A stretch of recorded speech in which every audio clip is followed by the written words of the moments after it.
We're live. Chase, BYU Arizona preview.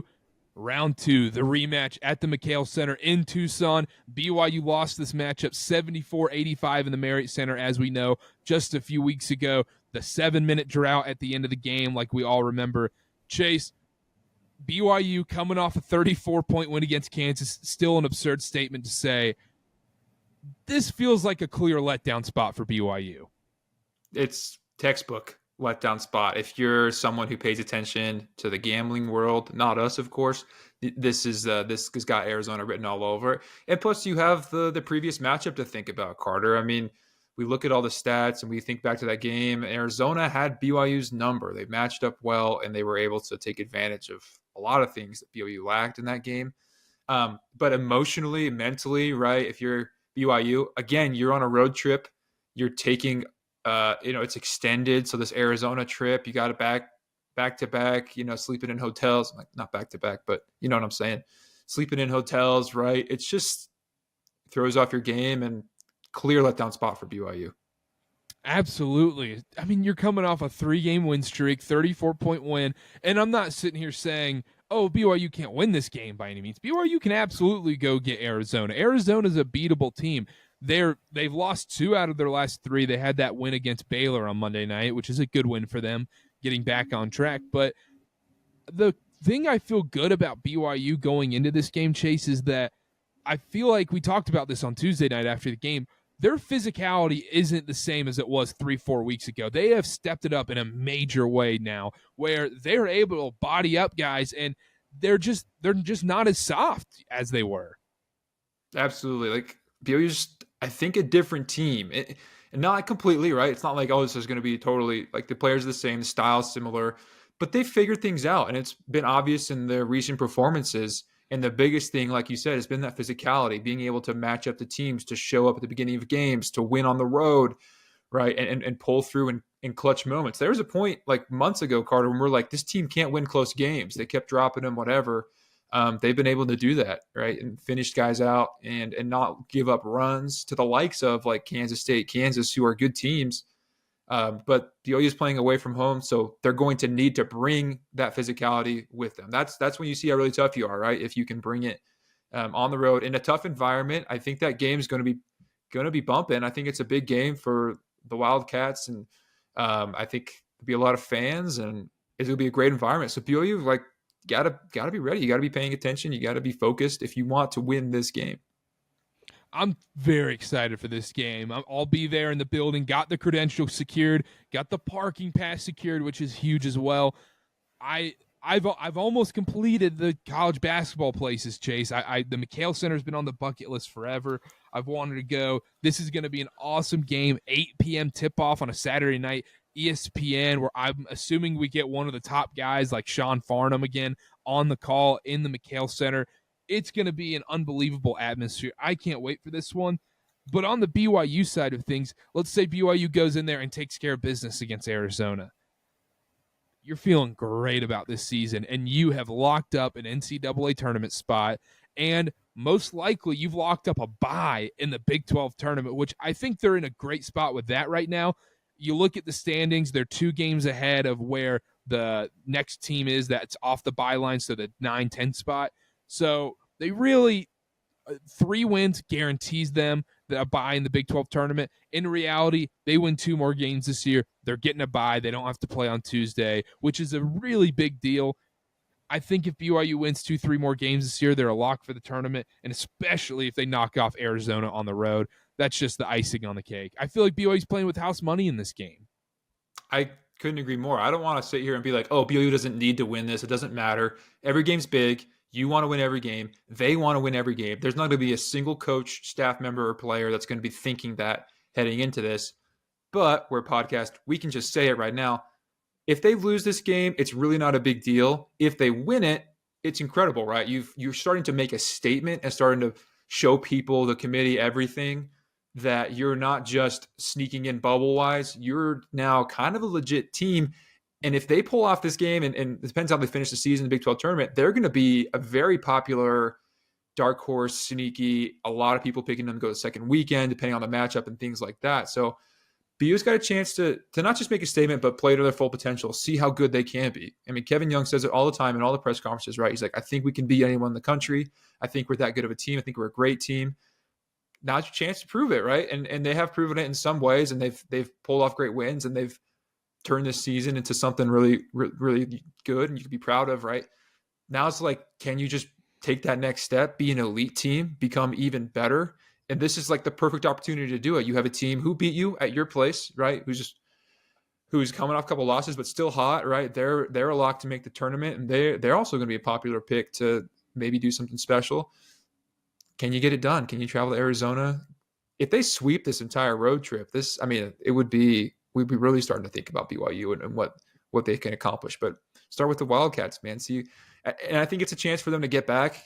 When you lose at home, it always stings. You always think about it. And so I know these guys are like been thinking about seeing Arizona again. A lot of film to go off of. I'm sure they've just broken down a million different plays, a million things that could have done better. So it's an awesome opportunity for BYU for a lot of reasons, Karter.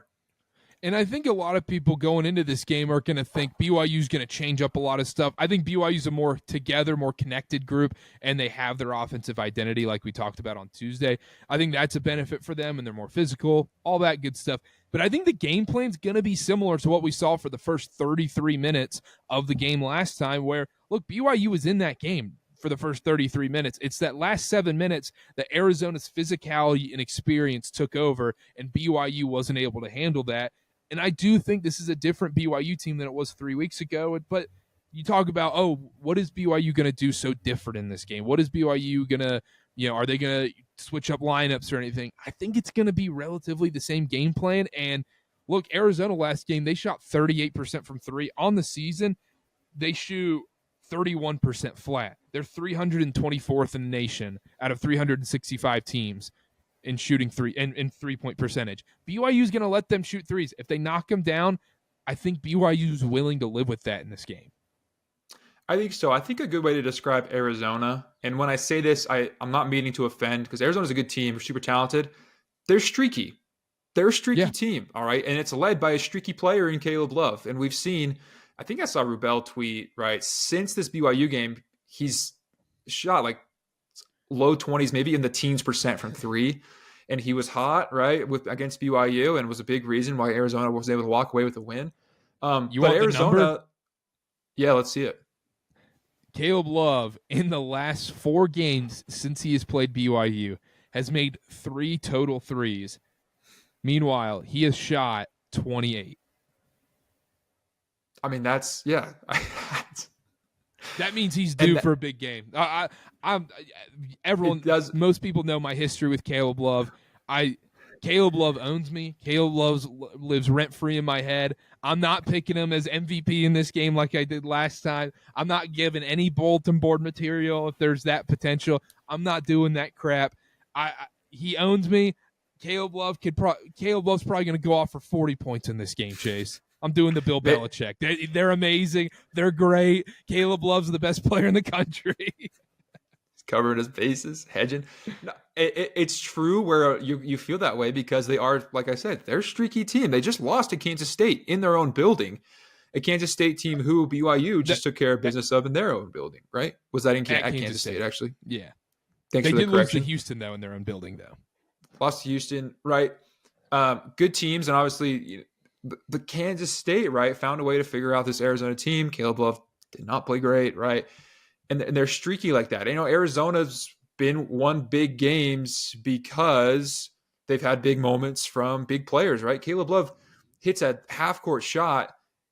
Otherwise, they lose that Iowa State game, right? And they went berserk in overtime if you watch that game, and they hit like 5 threes, and it was over for the Cyclones. So, I hope I'm not offending any Arizona fans or players, coaches, whatever, if this gets out. But they're a streaky team. So if you're BYU, I think you're okay thinking about the game plan, but you need to make sure to account for the streakiness. You need to make sure you keep Caleb Love from getting good looks and getting into a rhythm, right? Starting a streak off.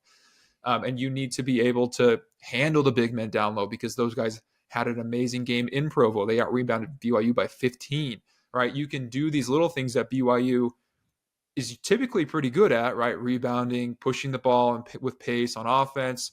And they've improved their on-ball defense drastically since that Arizona game, because that was such a big deal for them. So look, it can go one of two ways, right? We could get a 40-point game from Caleb Love, like you're saying, or we could see BYU really figure out how to handle this Arizona team. I don't think it'll be easy by any means. I think if anything, it's either going to be, an Arizona win or BYU tough win. But that's kind of the key to beating Arizona, right? You got to handle the boards, stay on ball, don't let them get going and getting hot from three. That's the key. You mentioned it, rebounding. Arizona's an elite rebounding team, and that's what was honestly ended up kind of being the difference in Provo, where including that 7-minute drought, Arizona was getting second chance points. They were getting offensive rebounds left and right. The rebounding margin will likely determine who wins this game, to be honest. It's that simple. I think you're right. Absolutely. I mean, like I said, you lost it by 15, and I think we still feel like BYU left a lot on the table there. And it was in that last 7 minutes, Carter, where Arizona pulled away, and it's because, one, BYU was chucking up shots, couldn't hit anything. But two, Arizona was so aggressive going to the basket and attacking these guards on ball, and then they just got fouled like over and over and over again in those last 10 minutes. And they hit their free throws, shot 88% from the free throw line as a team that game. And that was the difference. So, like I said, BYU has improved their defense since that point, because we had a real conversation about where they were defensively after that game. So this is a chance to see like how far it's actually come against Arizona in their own place, because they needed to handle guys like Caleb Love, like Jaden Bradley, who just cooked BYU at the end there going to the basket. Because if they're not able to do that and they continue to foul, I think Arizona's going to hit their free throws, and I think that they're going to get free points all night long. I know. Well, we'll do predictions and everything, and we got some Twitter stuff to respond to, but let's take a quick break, and we'll be back right after this. Chase, let's do this. Predictions and MVP time for the BYU-Arizona game at the McHale Center, the rematch. Who you going with? I hate to be that guy, so don't hate me, but I think Arizona does win this game. And I think, wow. But I think BYU shows some fight and some promise, and I think don't be like that. Don't be like that. No, seriously, keep going. I think BYU still looks good. It's one of those games where you feel like you still feel pretty good afterwards, and there's nice things to say. But I think Arizona doesn't lose on their home court to BYU. So I'm gonna say Arizona wins 82 to 74, and Cougs are chilling though. They head on to Arizona State. So my MVP of the game, I'll say a BYU, like this guy will end up playing the best, even though they don't win. So not a great pick, but I'm gonna go with Dallin Hall. I think we see him play solid defense. Like I said, you need to be able to guard the Arizona's guards, right? Keep them in front of you. And then I think he's just continuing to build momentum here. And I think with how aggressive Arizona can be offensively, I think he takes advantage of that himself, goes to the basket, gets some big second half points for BYU. And we just see like a really solid down game. I'm sorry, everyone. Sorry. I have to be honest on this podcast.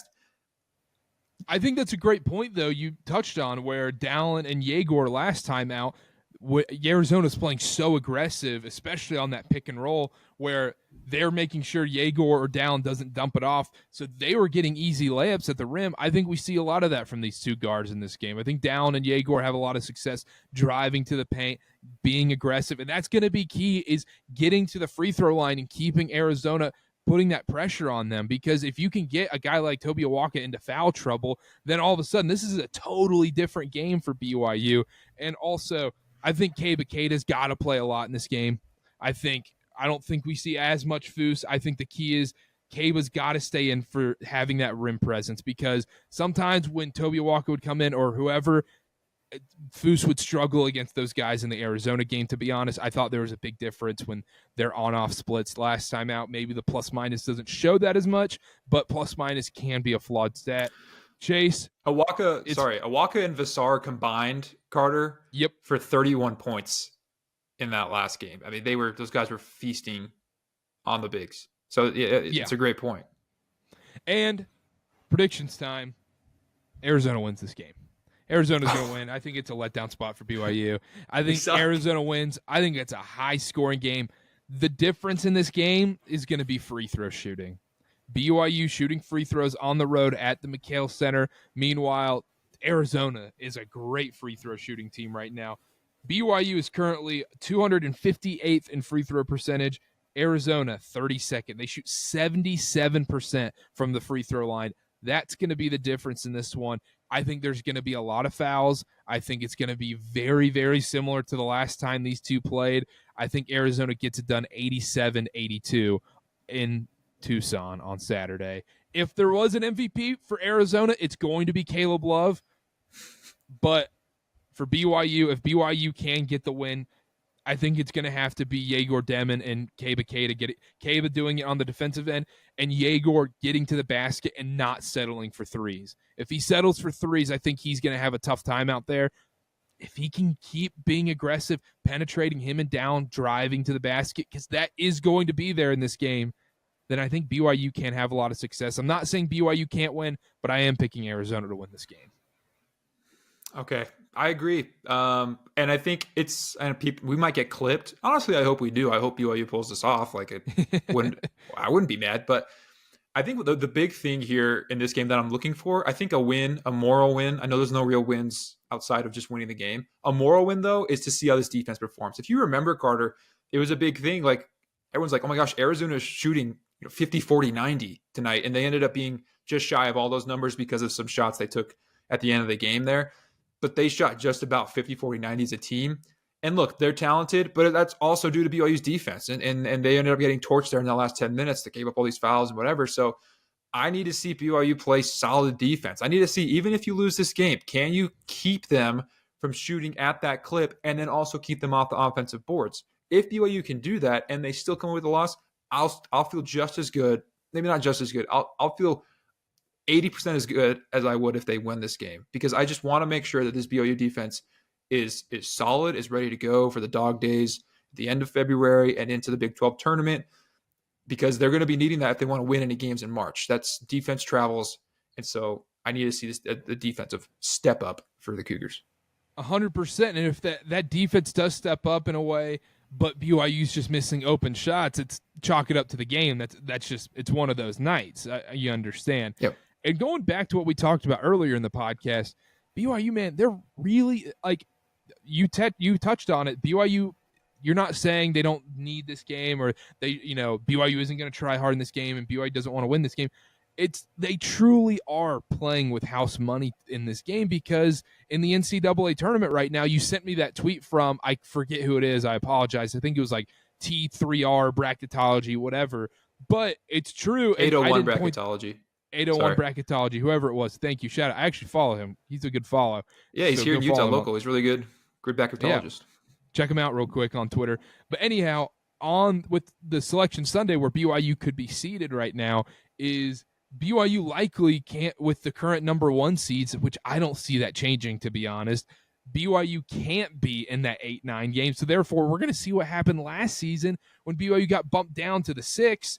And I could see BYU getting bumped down to the 10 or even the 11 spot to make sure they can follow not playing on Sundays accordingly. And if you need more information about that, go to the Twitter. They explain it all. It's great on there. I don't want to bore you guys on this podcast with all that stuff. But essentially, BYU, it's a very, very low chance they end up playing in the 8-9 game. Unless they keep winning, they're probably – I don't know if BYU can jump up to a 7 seed, to be honest, unless they have a crazy run in the Big 12 tournament. So therefore, BYU's fate is already kind of decided, especially if they win on Saturday. Yeah, they've hit their proverbial tournament ceiling as far as seeding goes. They're going to be a 10 seed, barring 1, a historic collapse, or 2, they run the table and then do a crazy Big 12 tournament run. Like if they went undefeated and then lost into the title game, and they beat some have all these quad 1 wins on the way, then maybe they get a 7 seed, but that would be an insane jump. But guess what? 7 versus 10, there's not that much of a difference. Now, if they went out and they won the Big 12 tournament, now you're looking at a 6. If they were even that, they'd still have to win the rest of the regular season games and do something crazy. So that's why we're saying BYU's kind of hit their ceiling as far as a 10 seed. And what we also explained, that's also best case scenario. Yep. We said this before. You don't want to see these 1 seeds. They are stacked this year. So be fine with a 10 and see who you can get in the second round. Of course, you need to take care of whoever you get in the first round, and we'll talk about that extensively when the bracket comes out. And I don't want to get too far ahead. Maybe BYU ends up 11, or maybe not even in. But let's say that they are. This is where they should be. I think it's a great spot to be.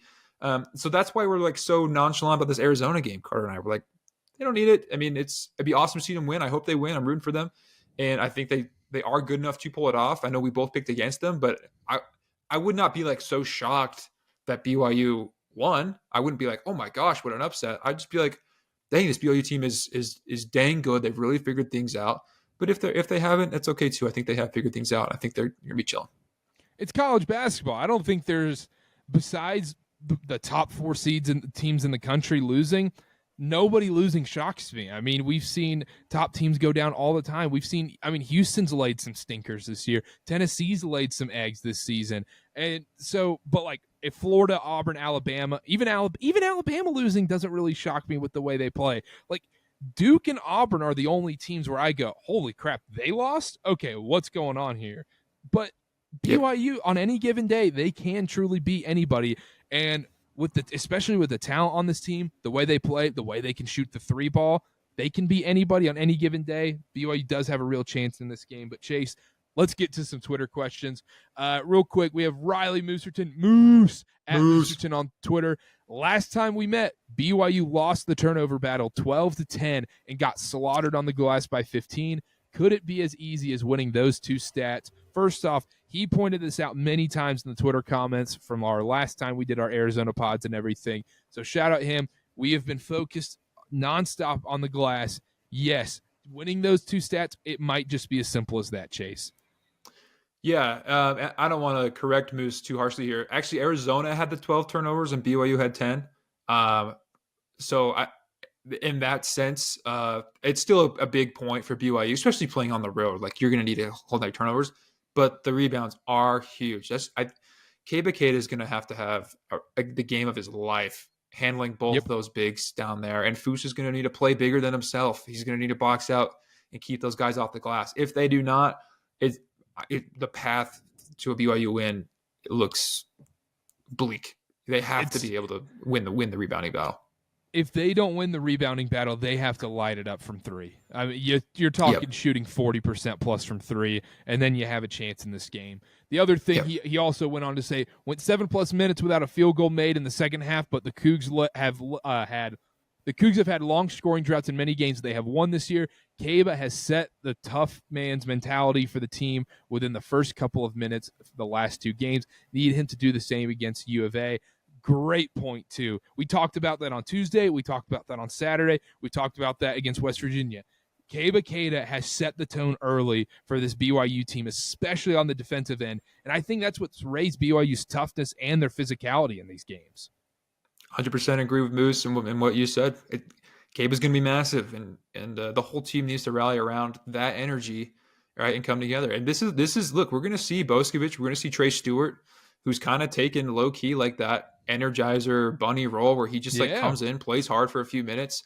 And so, everyone's going to need to be on that same page and bring that same energy if they want to walk away with the win. Has to happen. Yeah, it's almost like those freshman Richie minutes where you go, okay, like this is different. Here we go. Here's a little bit of energy coming off the bench. Look at this defense. Look at this aggressiveness. But yeah, and Caba's got to stay out of foul trouble in this game too. That's another big point because if he plays a lot of minutes, he can be prone to get into foul trouble, and so he's got to stay out of that. Let's move on. We got Daniel Rigby on Twitter. What can BYU do defensively to slow down Arizona in Tucson after getting roughed up on that end in Provo? Great question. I think, one, I don't think zone is the answer. I think BYU is just a man-to-man team. They obviously play better with it, and Kevin Young's kind of phased it out the more we've seen here, especially in this win streak. You just haven't seen a lot of zone from BYU. They like to do it out of bounds plays and stuff. I think they like to screw up whatever they're running there with that different look, but they always go back to man the next possession. So they just need to keep these guys in front of them. Don't give up open lanes. Don't give up cheap ticky-tack fouls. And then the bigs need to be able to effectively rotate hedge screens, right?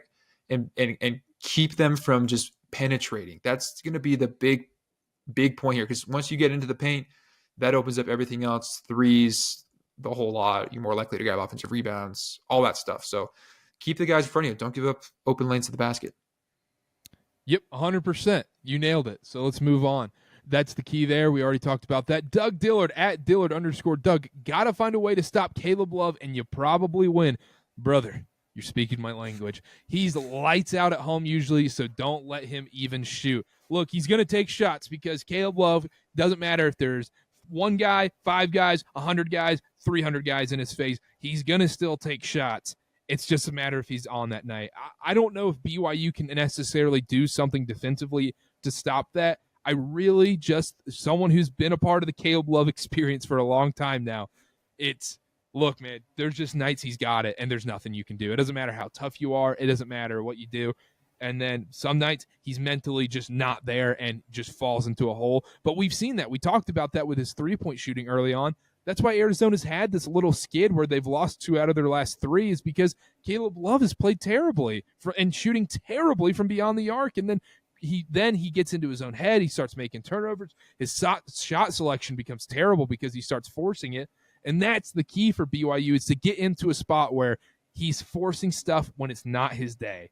That is a huge thing because essentially those possessions are turnovers for Arizona. 100%. And like we said, he's streaky and he's on a low right now. And unfortunately, he does seem kind of due. He seems kind of due for a big game. So we're going to see, the Mawit Mag shadow on him all game, fighting over screens, just denying him the ball. But like Karter said, he's going to get his shots up. So just make them tough as you can and hope it's not one of those nights. Because he's that guy. He can have one of those nights and he can go absolutely stupid on you. Speaking of due, Trevin Nell 5 3-pointer game is somewhere around the corner. It's coming up. It is Prediction. coming up. Prediction. He does against Utah. Oh yeah. Senior night. Yes. Yeah, I think you can go ahead and book that. As far as this Arizona game goes, we'll see. But BYU, they're going to need to hit threes too. They can't shoot sub 30 and expect to be in this game as well. They need to knock these shots down. And they got to knock down their free throws because I once again, there was a lot of fouls last time. There are going to be a ton of fouls in this game. So just the way Arizona plays, how physical they are. But let's move on. Last question from Twitter, Jack Carpenter to the go at Jack_Carpenter5. Late to the party, but does Cannon Catchings already have 1 foot in the portal? Dude couldn't look less interested right now. That's tough. I don't know. I have no insider information. I just know his body language isn't the prettiest. And I think something's going on, because you're not playing in a 34-point blowout against Kansas. Doesn't make a lot of sense to me. I have absolutely no idea what it is, and don't aggregate this, but yeah, I think he's gone after this season. Yeah, I'm not sure. Hope that's not too spicy. Like I said, we don't have any inside information, but we see the same body language as you guys do and notice that, hey, he's not playing in a 34-point blowout, so maybe there is something there that's going on. But, I mean, yeah, I would have probably – I understand where he's coming from. I mean, we talked about it on Tuesday, when you're shooting 8 for 8 and you didn't play the final basically 7 minutes of the BYU Baylor game, and you go, okay, what more can I really do? And I don't know what it is. I don't know what's going on. But, in modern college basketball, Outlook would say probably out the door if we're being honest. But, we don't know, and things can change very quickly. He could come out and come in this Arizona game, shoot 6 threes and knock him down all of a sudden, and all of a sudden things are roses, and winning solves everything usually, and playing well. Yeah, absolutely. I mean, look, I don't want to belabor this point, but look at Cannon, right? You start the season off as a starter. You're a 4-star, a big deal coming in here.